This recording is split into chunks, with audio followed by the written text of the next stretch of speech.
Welcome in to the DNVR Avalanche Podcast, live from, half of us at the DNVR bar, as well as AJ joining me, Rudo and Allie running behind, as well as much of the DNVR crew here watching two crucial games. One, obviously, the Denver Nuggets playing right now against the Portland Trail Blazers. If you hear any noise, that's likely those guys cheering, but also more related to the Avs, the Vegas Golden Knights playing the St. Louis Blues, currently up 5-4.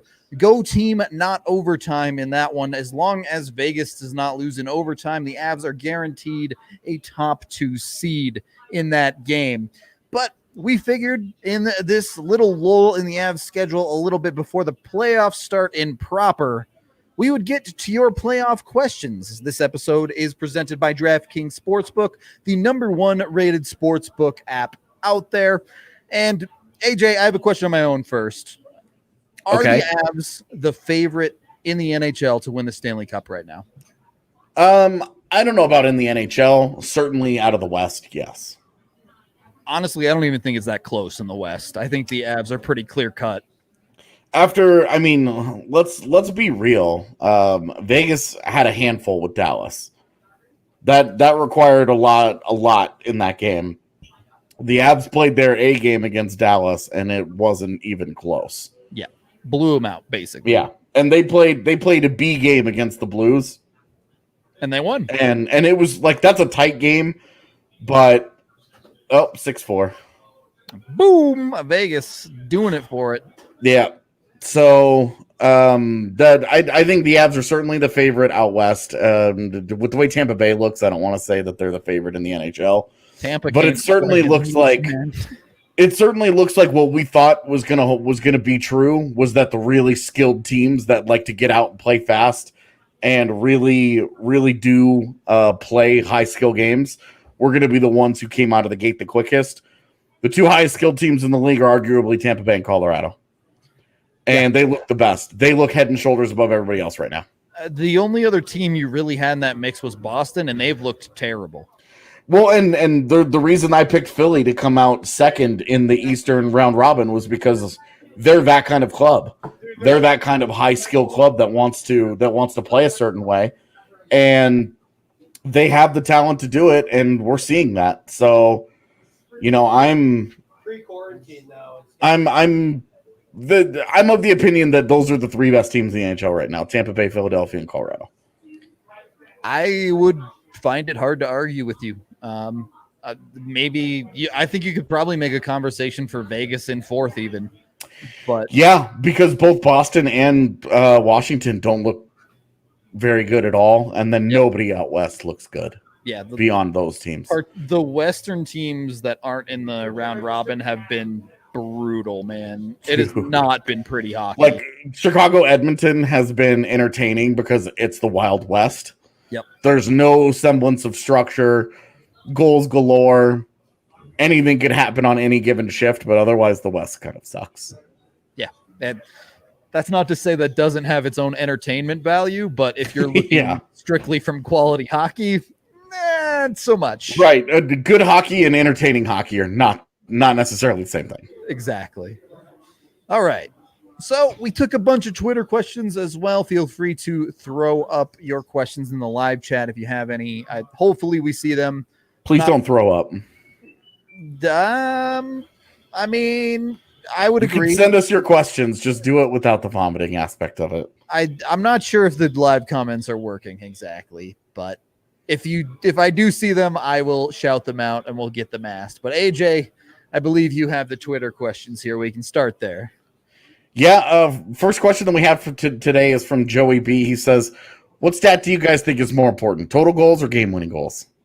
Total goals. This is not the first time that this has been asked by him, so I wanted to make sure that we at least touched upon this one. 100% total goals. At the end of the day, you only get a game-winning goal because of all the goals that got you into position to score the game. Right. Like, we think of game-winning goals as like the Kadri goal. Yep. Like a goal that straight up wins a game. But we think of a game-winning goal as an overtime winner. That's not how that stat's counted. Exactly. Every single game-winning goal. A great example to me about why game-winning goals is kind of a blah stat that I don't necessarily put a whole lot into. is one, you think about the Makar's first game. Yep. They win that game 6-2. It was the third goal. It was 3-0. It became the game winning goal because of how many that ended up being given up by the Avs that day. And arguably the weakest goal of the game as well. And the other one that really came to mind was the Avs and Islanders in Denver this year. The Avs were up 3-0. They were in total control of that game. It wasn't particularly competitive. The Islanders scored one goal with like 3 minutes to go, and Burakovsky gets the game-winning goal. The Washington game as well, where they made it close in the third period, but it didn't really matter. The Avs were in complete the fifth goal of the game. Yeah. The fifth of their 6 goals was the game-winning goal, and it was like that was a game they led by multiple goals the entire time. Right. And it's like if that was a 3-2 game going into the third period, it looks completely different. So yeah. So that's definitely total goals. Game-winning goals is not, things like overtime game winners, a very specific one like that. Hey, that's important. If a guy has a handful of those, there might be something there. Joe Sakic famously factor, a little right. And Joe Sakic famously led. That's his career stat, the record that he owns. Yep. Is the most playoff overtime winners, and it's look, you don't fall into those. One, you got to be in the playoffs a lot, but two, to have 8 of those things, 9 of those things, it's like you gotta be pretty good at this. Yeah, that's exactly right. You don't get a lot of game winners without scoring a lot straight up. So I think one informs the other a little bit. And you know what? You're going to pick up some empty netters. You're going to go through that. And it's something I think that's worth looking into at the end of the season where you say, oh, wow, this guy had 6 empty net goals or something out of the norm. And you're like, that's a lot. Yeah. But the same goes for game winners. They're more about outliers than they are about consistent play. Right. I mean, you look at McKinnon 2 years ago. I think he had 11 or 12 game-winning goals, led the league. Yep. And then followed it up with, another couple 40-goal seasons, and it's like he might have – I'm not looking. He might have had 11 in the last 2 years combined. Right. Doesn't make him any, less clutch or whatever. It's just sort of a random stat. So, anyway – he's asked us that a couple of times before, so I wanted to make sure that we got him in there. Yeah, got him in. Next question from Eddie says, would you rather Chicago finish off Edmonton and move on so the Avs can potentially play them in the first round, but Edmonton gets the first overall pick, or Edmonton comes back and wins and the Avs will have to face them later in the playoffs? I haven't actually looked at – did Vancouver beat Minnesota today? Yes, 3-0. Okay.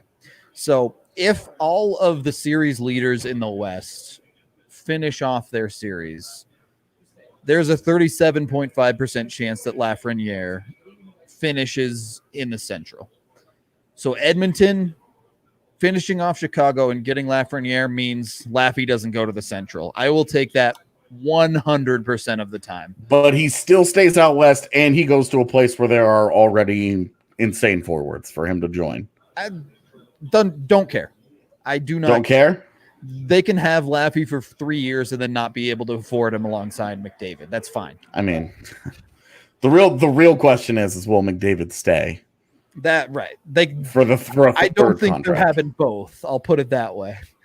So I don't know, but I'm just okay.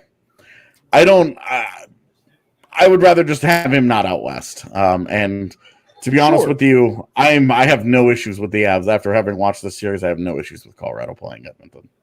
To be honest, I don't have much issue with them playing either team. I think they beat Chicago easily. I think Edmonton maybe is more of a series, but especially after the defense the Avs showed against Dallas, nothing's going to come cheap for McDavid and Draisaitl. Yeah, definitely.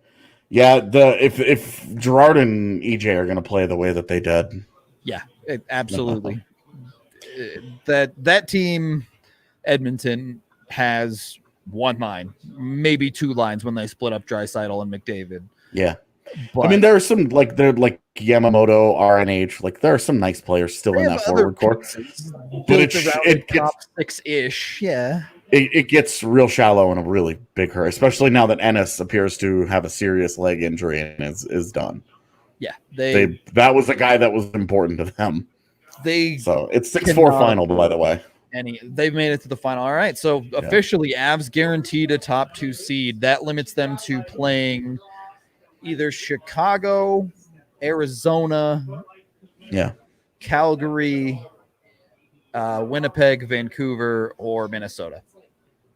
Yeah, so it limits them to 6 teams. So it eliminates we Nashville. Don't know anything yet. Yeah. No Nashville, no Edmonton is the only thing guaranteed.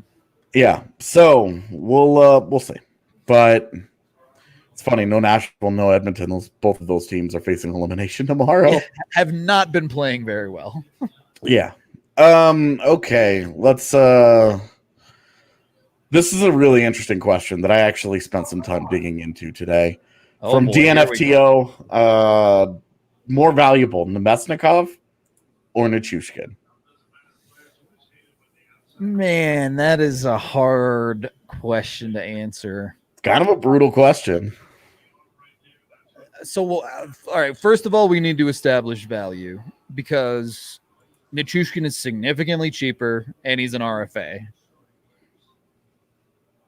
If we're going strictly off of that, also younger. If we're talking about future value to the Avalanche, I think it has to be Nichushkin because you're going to be able to re-sign that guy on a relatively affordable contract to whatever term you want. As far as he's an RFA, he has to sign with you. He cannot test the market.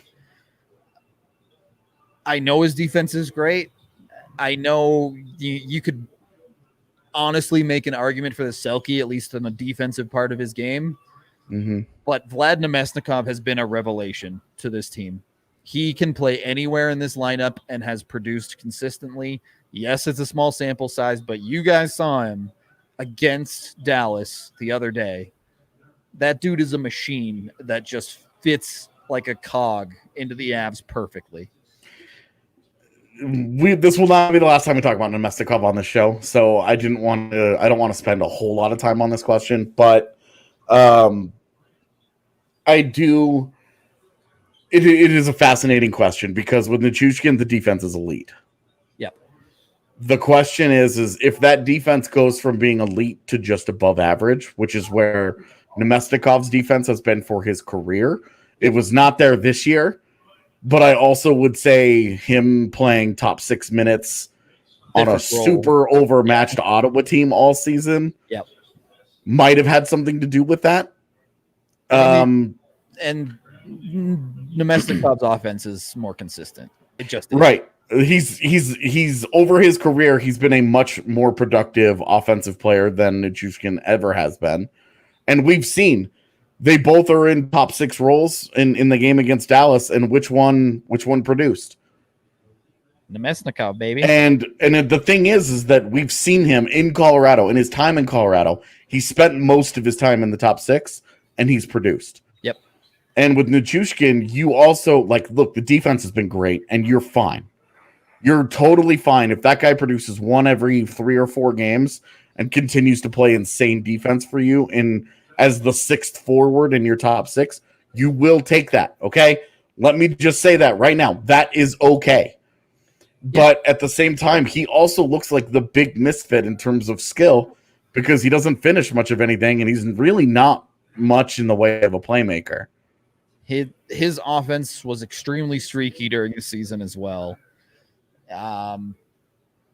There's certainly a case to be made for his defense. That's what elite. You're gambling on. Yeah. And yes, Nichushkin has absolutely been worth it. Mm-hmm. I want him to prove he can be a 30-point player again. I want to see that again before I can definitively say he's more valuable than Nemesnikov. It's tough because it's like, you're talking about a more well-rounded player who can play with your skill and fit in and not have it be kind of an anchor, and a guy who does one thing exceptionally well, but maybe has more limited versatility for you? Yeah.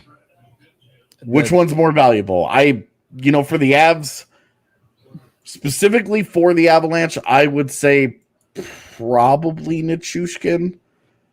Because I don't know if I agree. They don't really have another guy like that. And when it comes to Nemesnikov, they sort of already have, between Comfer and Donskoy, they already kind of have that guy. See, that's the thing, right? This is kind of. I'm living in a world where there's a real good chance one of those two guys goes to Seattle, but which we're going to talk about later too. So we'll get to that in a minute. We do need to take our first period break here, as it's time to acknowledge Breckenridge Brewery. I finished up my beer here at the DNVR bar. You can see some beautiful taps behind me here, as we have 8 different Breck brews on tap down at the DNVR bar. So swing on by and pick it up. Come watch some Denver Nuggets with us over here, as they're well into the third quarter at this point. And you can always head down to the farmhouse as well in Littleton to pick up your beer straight from the source. Use code DNVR to get $5 off a meal when you head down to the farmhouse. Second period of the DNVR Avalanche Podcast, presented by DraftKings Sportsbook. AJ, what you got? You said Nemesnikov questions. You said expansion draft questions. I'm sure we got a bunch of others as well. We do have some others. Kevin wants to know, despite how good they've looked in the bubble, what should be the biggest concern or challenge the Avs have? In the bubble? I mean, I'm assuming on ice. Because he says, despite how good they've looked in the bubble. So yeah, okay. They've looked great in 3 games. What are we concerned about moving forward? I mean, after that Dallas game, it's hard to be concerned about a lot. But yeah, I do think staying out of the penalty box is going to continue to be key. We saw that they only took 2 penalties against Dallas, and it helped them a ton compared to the first game against St. Louis, where they took like 8, and it was much more of a slog for them. Yeah. Teams, especially a team like Vegas coming up on Saturday that can skate a little bit, you can get yourself caught a little more penchant to take penalties. And look, as strong as the penalty kill has been in the regular season 4 months ago and so far through this bubble, special teams make and break a lot of playoff runs. And you just don't want to put yourself in that situation. Yeah, I think I would agree with you that special teams consistency. If you could go, if you could guarantee me that the Avs would go 1 for 5 on the power play every night, I would take it. Take it every single time, 100%. One power easily play goal a game is huge. Yep. I would take that. It's the 0 for 7 or 8 that I'm concerned about. Yeah, you don't want the big dry spell. That's what you're trying to avoid. Yeah, and it's the 2 for 5 against you that I'm worried about. Because that's just an uphill battle that you have to climb at even strength. And I mean, that's kind of the thing, right? If you walk out of every game 1 for 5 on the power play and 1 for 5 on the penalty kill, you go, okay, that's reasonably expectable. When you give up, that's to the point where you're saying, now we need our even strength to win us games, and that's where the Avs are at their best. They dominate a 5-on-5. So let's go with break even on special teams. That's a good way to break even on special teams and let your 5v5 decide games for you. If they're able to do that, I think they're in great shape. If they are climbing uphill and they're losing the special teams battle, it's real hard to overcome. It's just digging a hole you don't need to be digging. Yeah, I mean, it just makes life that much more difficult for you. So, I would say that would be the concern. Break even on special teams. Yeah, great way to put it. The way you said break even, I think is the perfect example. You bet on the Avs 5-on-5. That simple. We have a couple of questions about the fourth line. Kyra just wants to know thoughts on how the fourth line is doing. Elena wants to know who ends up on the fourth line when the first round actually starts, Josti or Nieto. I figured we can kind of combine these all into. So I think the fourth line has been very solid. Obviously, not producing the way they were at times in the regular season, but that's to be expected in the playoffs. Their line To be honest with you, I would like to see a little bit more out of them on the whole, but you look at both games, and outside of Tyson Jost Corsi, I believe in game 1, their possession metrics have been fine. If not, against Dallas, they were very good. But yeah, well, and Jost against St. Louis, they were very bad.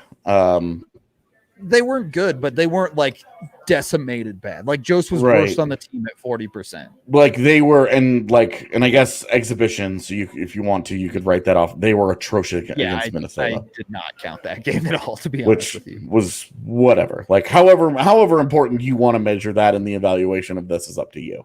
Yep. For me, they only have 3 games in the bubble. I think it's of some value, but close to minimal. I think the fourth line's been okay. I'm honestly worried about Belmar. He got blown up. He got obliterated in the faceoff dot. They got him specifically to do that and to be a cog on the fourth line, kill penalties, and blah, blah, blah, blah. But he has not played well at even strength. I think he's gotten carried. I think Calvert has been very, very good, and Nieto had a good game. I thought Jost had a great first period, and then it all went downhill from there. Not in a, oh, God, it was terrible from there. It just wasn't. I don't think it was particularly good or bad, but he was really good in the first period, and then it fell off, and that was problematic. And we talked about why that was after that game. I just think it'll be Nieto. I've thought all along it would be Nieto. Jost has the higher upside. Nieto has the more reliable profile. I think it will be Nieto too. Given that Calvert is Calvert, you know what you're getting out of him. You know he's played very well. I would actually not mind seeing a fourth line of Jost, Belmar, Nieto against Vegas and say, look, whoever plays better earns the job. What do you mean, Jost, Belmar, Nieto? That's the line, yeah. You take Calvert out? Calvert sitting for the third round robin game because you know he's going to be an automatic in the lineup in the proper playoffs. Oh, okay. Okay, so you're talking Saturday specifically. I'm saying Saturday, give these guys a chance to go out and earn the job. Okay. Okay, that's fine. I can live with that. Who do you think actually make your call today? Elena wants to know who's your guy. Nieto. Jost or Nieto? I think it's Nieto. We've seen this a million times with Bednar. He's going to lean on the veteran. He's going to lean on the guy he knows what he's getting out of. It's just reality. I think so too. I also think that they will probably flip-flop during the first round series. Barring a great game from either one of them, I think if either guy has an okay game where you're like, oh, I didn't notice him, the other guy will go in. First loss, I would say for sure. We're going to see that switch, barring a great game from the guy in. So okay. So we agree it's Nieto. We also agree Jost will get in there eventually. Yep. All right. Corey Smith asks, so far, what are your surprises? Good and bad of the round robin of qualifying round, any teams or players, not just limited to the Avs. Sorry, one more time. Our live all of them just started to work. Yeah. The question was, what are your surprises, good and bad, of the round robin or qualifying round? Anything, basically, what has stood out good and bad to you of what we've seen so far? Doesn't have to be Avs related. I was gonna say, gotta love the 12 seeds, man. Coming in here and making a statement. It has been interesting because those are the two teams everybody agreed were here because they're huge markets and they wanted the eyeballs. Yep. And because regular season wise, they had no business being here. This is quintessential hockey, right? This is why everyone talks about just get in. Anything can happen. Yeah. And the Chicago one, you go, okay, look, we knew Edmonton's defense was bad. We knew their goaltending was a serious question. But to watch Montreal take advantage of Pittsburgh and take the lead in that series blew me away, man. I think Pittsburgh, MPJ must have done something. Sure. I think the thing that's been shocking about Pittsburgh is that it looks like it's the end. Yeah. They've been riding. It's been like, hey, we're going to ride Crosby and Malkin. They're going to be our guys. They got, guys like Gensel and Sheary and Rust and all these guys have been sort of cycling in and out. Hornquist have been kind of coming in to help them over the years. And now it just looks like they finally just reached the end of the road. Yeah. They where don't it's have like that next man up finally. Yeah. I mean, they got swept last year by the Islanders, and they weren't that competitive. And it was like, okay, well, you know, they add Jason Zucker, right? Hey, we got rid of Phil Kessel. He was a problem. Galchenyuk was a disaster, but now we got Jason Zucker, who's a good player. He's a proven player, fits with us, can play with skill, can do everything we need to do. Nothing's working. They can't. And at this point, like if they go out in this round, I don't know how Jim Rutherford does not make a big move. Was Carey Price one of the worst matchups they could have gotten? Yeah, sure. Like, look, Carey Price was always like, look, do you believe in Carey Price or not? Because if you do, this can be a series. But regardless of Carey Price, they had a 3-2 lead in the third period. A team of Pittsburgh's caliber and of their expectations, they should be able to put their foot down. Montreal's just not that good. They should be able to just be like, look, this is done. They've got their 3-2 lead. They should be able to keep it. Please no to this comment. The NHL is seems to have an agreement with Pittsburgh that they get an insane superstar every generation. So it would seem, and Lemieux and Crosby is enough. We can reward other teams now. It's not even like just those guys, but they also got Yager and Malkin at the same time to go with them. Yeah, the extra pieces they had alongside Crosby, Fleury just thrown in there as well. Why not? They also had a Jordan Stahl who might have been a top flight center in the NHL had he not spent his first 5 years playing third line center job. Like you don't know what Jordan Stahl's career looked like if he goes somewhere else and isn't buried behind those two guys playing a defense role. Boy. But anyway, like Pittsburgh is. If they go out in this and they win laugh, it's going to be very frustrating. But that'll be something that we do next week because we are planning to do a mock draft show after the order gets revealed. The official order, yeah. Yeah, and we'll have our first actual attempt at this. We'll have our mad rant about whoever gets laugh. It doesn't matter. Yeah, right. Either way, that's a good place to take our second period break. If you didn't check it out, I was on the golf course today, part of the Big Drive Energy. Unfortunately, it came up a little bit short as D-Line Co. took me down on the golf course. Couldn't quite get the job done, but you know what? I'll stick to my WGT Golf Online, where I have a couple of solid finishes in the top 5 there. You can head on over to DNVRGolf.com to download and be sure to search for DNVR3 to join our clubhouse. We have tournaments every single weekend, and you can win yourself some awesome stuff by finishing at the top of the list. I got to tell you, it's not easy. You make one mistake in these things and you are not winning. It's that difficult. So it is unforgiving, as is life. So sometimes that's the way it goes, man. But again, DNVRGolf.com. You play true to life courses with over 20 million people around the world. Get in while you still can. DNVR3 is filling up quick. So if you want to be one of the OGs before we have to start DNVR4, jump on it. That's right. All right. Third period of the DNVR Avalanche podcast, answering listener questions. AJ, what you got for me? Martin Latane, one of our OGs, says, who is one player on the Avs that they might not be able to protect in the expansion draft that you would give up a pick to Seattle not to take?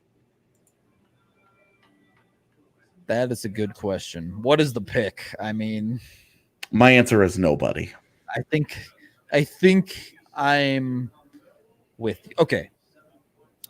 In a world where the Avalanche win Stanley Cups. That's right. And they've acquired Taylor Hall on a 3-year contract. So but really, if they get Taylor Hall in a hurry, if they get Taylor Hall and they round out their top 6, you're obviously protecting the big 3. You're protecting Taylor Hall. You protect Kadri. You protect Burakovsky. Let's say you protect Nichushkin as 7, whatever. Okay. Whoever's the most valuable of Donskoy, Comfer, and Jost, do you give up like a 4th to say take the 2nd on that list? No. No, even then? No. I find it hard to argue with you, given that the Avs have Martin Kaut coming, Shane Bowers coming. That's the thing. When we talk about them adding a guy like Taylor Hall, or when we're going to talk about keeping Nemesnikov here in a minute, that's the thing. There's Shane Bowers or Martin Kaut are ready to go.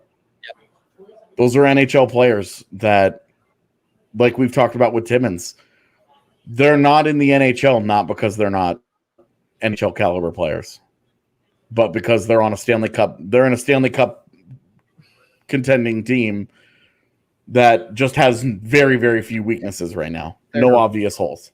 Plenty of teams that would play those guys on their 4th line, on their 3rd pairing. It's just not maybe even higher. I mean, right. It's it's just a conversation. And when we talk about protect from Seattle and giving up a pick, nobody. Every single position that they would have a guy that you would lose, they either have a prospect on the way, or when it comes to goaltender, you're talking about, look, whichever one that you protect is because that guy did enough to separate next season. Yeah. So that, in your eyes, is your number 1 goaltender. And then you have to go out and, yes, you have to fill that role. Maybe that's Adam Warner. Maybe that's a free agent. Maybe in 4 years it's Justus Annunen. We don't know. But you and 20 other teams are on the carousel of backup goaltenders. This is exactly not a big thing. Right. It just isn't. It's just, I mean, look, they went and they got John Bernier. That worked just fine. Then they turned the reins over. Okay. Now they've got Gruby and Varley. Okay. That was fine. Then they went out and they rolled the dice with Frankie. That worked out fine. Whatever they decide to do with that position over the last several years has turned out okay. And I'm fine with just trusting them to say, look, we're not in a hurry to lose Gruby or Frankie. We're not looking forward to that, especially Frankie on that contract he's on. There's value here, and we appreciate that. But at the same time, like, you just I would say you can handle that loss. Even the goaltender position, and sure, maybe it's a year or 2 down the line after the expansion draft, but you have a Justus Annunen sitting in the wings. Right. Well, and like, even in between them, the guy that we don't talk about is Adam Warner, who had a good year in the AHL. Has an NHL win to his name. Right. And getting blown out as well. Yeah, so, well, it was hey, this guy could be a legit backup for you, and then it was like, he's not there yet. Okay. Fair enough. But in 2021, who knows? Right. There's still a whole season between then of things to happen that still have to be decided. So for me, they're fine. They're in the rare position of they've got guys at all 3 levels that they could lose, and they're prepared to replace any of them. Staying on the goaltenders, Caleb asks, who's the number 1 goalie and why is it Frankie? Okay, well, it's not Frankie, it's Grub. So let's start there. Okay. The reality is it's always been from day 1 of this season, and it has never changed. It's been Grub's position to lose. I'm not saying Grub went out and grabbed it by the horns, but Frankie just has not done enough to take it away from him. That's the thing. Frankie has done a great job of answering every challenge. Yep. But he hasn't overtaken it. Exactly. It's been 1A, 1B all season long, and it's been close at times, but it never quite pushed the part where it was like, okay, Frankie's the 1A now. Right. Because when you talk, everybody likes to talk about, Frankie had such a strong finish to the season. If you look at it, he had 3 of his last 5 starts. He had under a 900 save percentage. Yep. And like it then he had, 2 of the 5 were over 900, well over 900. And then like the 8 games before that. So if you extend it out, He had a great finish, but at the very, very end, he had kind of come back to earth a little bit. And we're all remembering the back-to-back 3 stars of the week and the accolades and that crazy run. He gave up 6 goals in 8 games or whatever it was. Like, we remember that, but he did come back to earth after that. It just, to me, that screams typical backup, where they get on a hot streak, and it's not really representative of what you're going to get out of them over a more significant sample size. And I won't even go that far, but I'll say Grubauer also finished on a crazy hot streak. He just got hurt. Yeah. And now that they're both back, they both have been great in the bubble. And so it's like, at this point, I mean, Grubauer is still the number one, but you have no problem playing Pavel Francouz. If one of them has a bad game, you just put the other guy in and you go for it. Like, very easy. Pretty much, man. And then if that guy plays well, he keeps playing. Right. It's that simple. It really is that simple, like, top to bottom. Grubauer, if Grubauer does not play well against Vegas, and I don't know that he's starting, we don't know that yet, but if Grubauer does not play well against Vegas, Francouz starts in game 1 of the first round. It's that easy. Yep. I agree, King David. Bed said it best after the Dallas game. It's a good problem to have. Yeah. It's one that a lot of teams in the league wish they had that problem. So I still think it's Grub, but no complaints no matter who starts. DB Hammer asks, with how Nemestikov seems to be gelling with the team, would you sign him at the expense of another player on the team, and what player? Sure. I'd sign him if they could make the money work, but I just don't think they can. The question is really the player that you're signing Nemestikov at the expense of, I think, is probably Martin Kaut. Yeah, I think that's the reality. And if Nemestikov wants to come back on a contract that is reasonable and makes sense for the Avalanche, I think I do it. If he would take a 3-year deal at $3.5 million, would you bring Nemestikov back? Yes, I think $3.5 million is exactly that sweet spot. Okay, because my follow-up question is, where is your line? Because if it was 3.75, are you really going to let him walk over $250K? I mean, I think I'd probably still do it, but $4 million starts to feel bad, right? Like, yeah. You're talking about a third line, Donskoy at 3.9, Confer at 3.7, 3.5, and then Nemesnikov at 4. You're paying your third line. Sure, Nemesnikov can move up, but that's $12 million. It's like 11.5, whatever. Yeah, it's somewhere in there. $11 million on your third line, and then you're still going to have pieces on your fourth line that you're paying that upwards of $6-7 million. That is not how you build a hockey team financially responsibly. It's just not. And like at what point do you say, okay, Martin Kaut, like, come take this job? You have Martin Kaut, Shane Bowers, and Logan O'Connor all there on cheap contracts, just waiting. I think the reality of the situation is the Avs made their bed when they gave Donskoy and Comp for 4-year deals. And it's hard to get out of that bed. It's just difficult to get out of that bed without some kind of move being involved. That's where I feel. If you bring Nemesnikov back, the player it has to be at the expense of is Donskoy. You have to move him either out. Donskoy or Confer, I think, yeah. And those two guys are not the same. No, very different looks. One of them is 28 years old and one of them is not. So for me, that's an easy conversation where it's you move Donskoy for what you got for Soderberg. And that's the other side of that conversation is it easier to move JT Confer because someone sees a younger player entering their prime type of thing? What you don't want to do is move out Donskoy for Nemesnikov and then lose Confer to Seattle. Right. Then that would suck.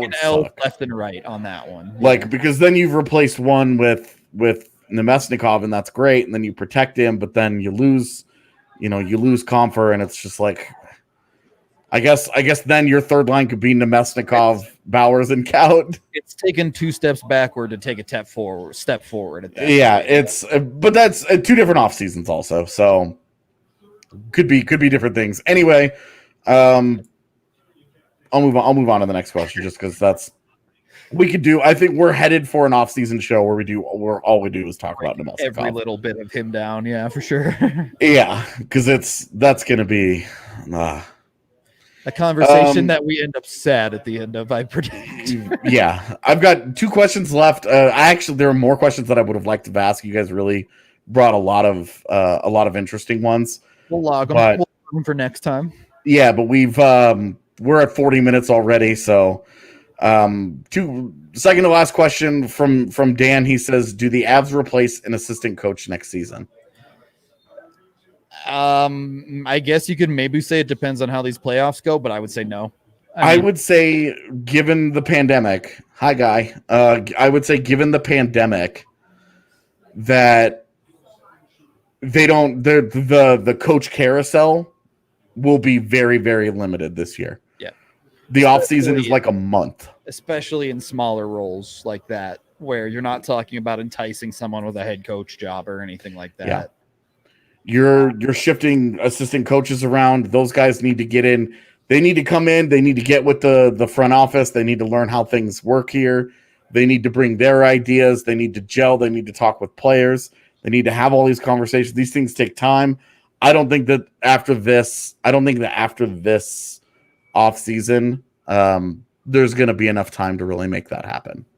I agree. And look, people can complain about the power play all they want. Nothing on this Avalanche team is so egregious that it requires the immediate firing of anyone. Yeah, it was league average. Yep. It's just it was within like a percentage point of being like top 12. Yeah. I believe it can be better. I believe it should be better, but totally agree. It's not high on the list of priorities right now with what the offseason that's going to come. Yeah. Which last question of the day, just because somebody almost always asks us this, and I want to drive this home, at least where I stand on this. Vincent asks, if you have to pick between Taylor Hall and Alex Pietrangelo as Joe Sakic, which one do you sign? Taylor Hall. Okay. So we agree on this. The Avs win a championship with Taylor Hall. Period. End of story. They will win a Stanley Cup if they go out and get Taylor Hall this offseason. I don't care if it's for 1 year. I don't care if it's for 7 years. They will win a Stanley Cup with that player on this team. I truly believe that. I think it's a great place to stop. All right, we will get out of here. Nowhere for me to go to because I don't disagree. That's the kind of guy you might get questionable for. Oh, look at this cool guy Brendan back here. Nuggets within 2, baby. You guys talking hockey? We're trying. We're trying something like hockey. You said look at this cool guy, and I'm still looking. Ooh, AJ with the burns. All right. Well, I think it's safe to say Taylor Hall might be our Strava Craft Coffee Performer of the day, given that he would win the Avs a cup, and he about to take down Nashville with Arizona. So Strava Craft Coffee is the CBD-infused coffee that has really changed lives. You can get it in any form you like, whether it be K-Cups, whole bean, or ground, you name it, they have you covered. And when you sign up for their subscription service, you can get 20% off every single time you buy at StravaCraftCoffee.com. The CBD is non-psychoactive and has been known to help many different aches and pains, as well as even things like anxiety. So give it a shot today if you haven't tried. That's going to do it for this episode of the DNVR Avalanche Podcast. I'd like to thank everybody for listening live. Sorry about the comments. I know that was a little bit weird as Adam gets out of here as well. The Nuggets crew's getting hyped. A big fourth quarter coming up. Be sure to go watch that as soon as this podcast ends. Thank you, everybody, for listening. AJ don't care. AJ don't care. He wants a cup. That's all he cares about. AJ not believing that they're going to come back on Portland. They're only down 2, baby. It's right there. It's right there. But that's a podcast for another time. You can tune in to their Winners Lounge. I'm calling it. I'm calling the Winners Lounge for the Nuggets. Have a good rest of your evening. We will talk to y'all with Free Skate Friday tomorrow.